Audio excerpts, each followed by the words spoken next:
Hi and welcome to section number 13 और section number 13 का ये हमारा पहला लेसन है जिसमें मैं आपको बेसिकली डेवलप स्केड्यूल के प्रोसेस के हवाले से बताऊंगा।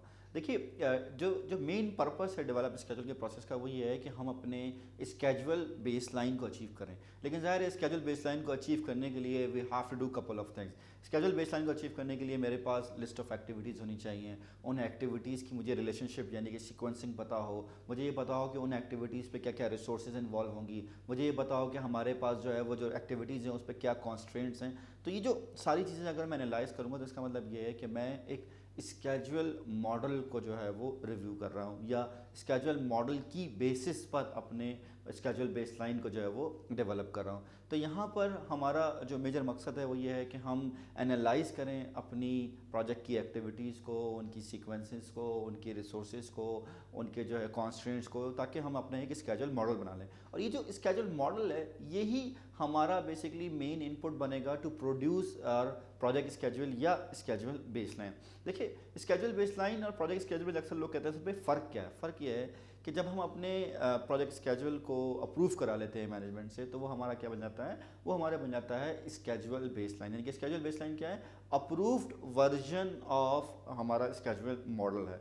और जब हम देखते हैं तो हम ये कहते हैं कि अगर कोई चेंज आएगी तो वो चेंज जो है अब वो फॉर्मल चेंज कंट्रोल बोर्ड से अप्रूव होकर आएगी। और ज़रूरी नहीं है कि आप ये जो स्केड्यूल बेसलाइन बनाए वो एक ही दफ़ा बन जाए और ये बार बार ना हो। आई वुड से ये it's kind of a repetitive thing. और हम जब भी प्रोजेक्ट को प्रोजेक्ट लाइफ साइकिल से करते हैं, और मैं बार बार इसमें बड़ा एम्फेसिस भी कर चुका हूँ कि प्रोजेक्ट लाइफ साइकिल क्या होती है, तो हो सकता है कि हम हर फेज़ में दोबारा अपनी जो है वो स्केड्यूल बेसलाइन को रिव्यू कर रहे हो और देख रहे हो कि क्या वो वैलिड है या नहीं है। क्योंकि ऐसा हो सकता है कि हमने जब प्रोजेक्ट को ओवरऑल स्केड्यूल किया था तो हमने डिलीवरेबल आइडेंटिफाई कर लिए थे, वर्क पैकेज आइडेंटिफाई कर लिए थे, और कुछ एक्टिविटीज़ थी जो डिपेंडेंट थी या कुछ वर्क पैकेजेस थे जो डिपेंडेंट थे, जो जैसे जैसे इन्फॉर्मेशन आएगी वो फर्दर एलोबरेट होंगे, तो हम उसकी बेसिस पर भी अपने इनपुट को डिफाइन कर सकते हैं। सो इन अ नटशेल ये प्रोसेस हमें स्केड्यूल बेसलाइन बना के दे रहा है, ये प्रोसेस हमें प्रोजेक्ट स्केड्यूल बना के दे रहा है ताकि हम मल्टीपल प्रेजेंटेशंस को यूज़ करें। और इसके लिए हमें जो है वो मल्टीपल टूल्स यूज़ करने हैं, और वो बड़े ही इंटरेस्टिंग टूल हैं और उसमें अक्सर लोगों को काफ़ी कन्फ्यूजन भी है। जैसे सबसे इंपॉर्टेंट टूल हमारे पास है क्रिटिकल पाथ मेथड है, फिर हम बात करते हैं क्रिटिकल चेन मेथड को।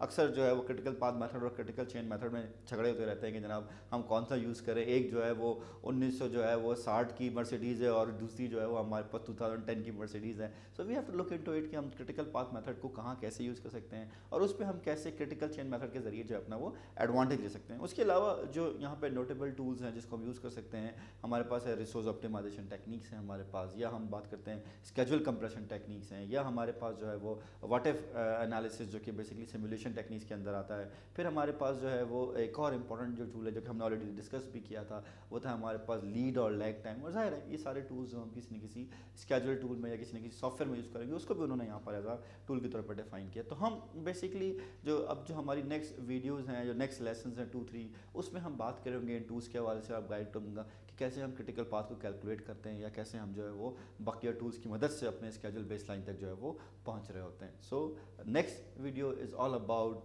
Critical path method.